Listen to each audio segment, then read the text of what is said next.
Yesterday, December 7th, 1941, a date which will live in infamy. This day that lives in infamy was when the Japanese surprisingly attacked the U.S. Pacific Fleet at Pearl Harbor, Hawaii. This surprise attack created fear and dislike of the Japanese. This fear of the Japanese made President Franklin Delano Roosevelt sign the Executive Order of 9066. This forced Japanese Americans to be evacuated to internment camps. Hi, my name is Sophie, and I chose to research Japanese internment camps. In spite of any argument for detainment, Japanese internment camps were unnecessary. The imprisonment forced unnecessary hardships, took away constitutional rights, and discriminated against innocent Japanese Americans. Internment camps had horrible living conditions. The Japanese had to live in dusty army barracks, which had 4 to 5 families in it.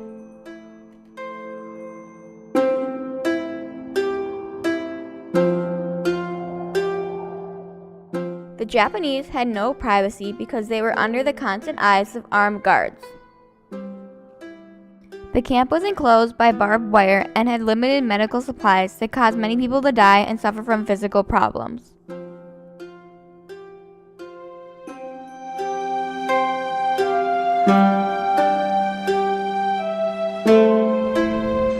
The Japanese aren't easy to know.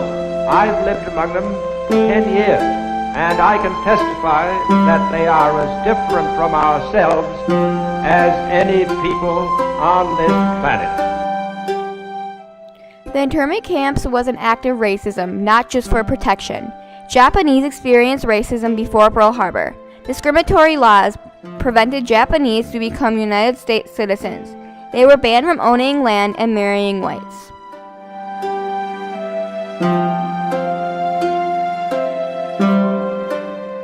The Japanese Americans got their constitutional rights taken away. One of the many rights taken away was the Sixth Amendment. This addresses the right that all criminal defendants are guaranteed the right to a speedy public trial. Japanese Americans lost their liberty and property without a statement of charge and a trial by jury. Something that interested me about my topic was that half of the 120,000 internees were children.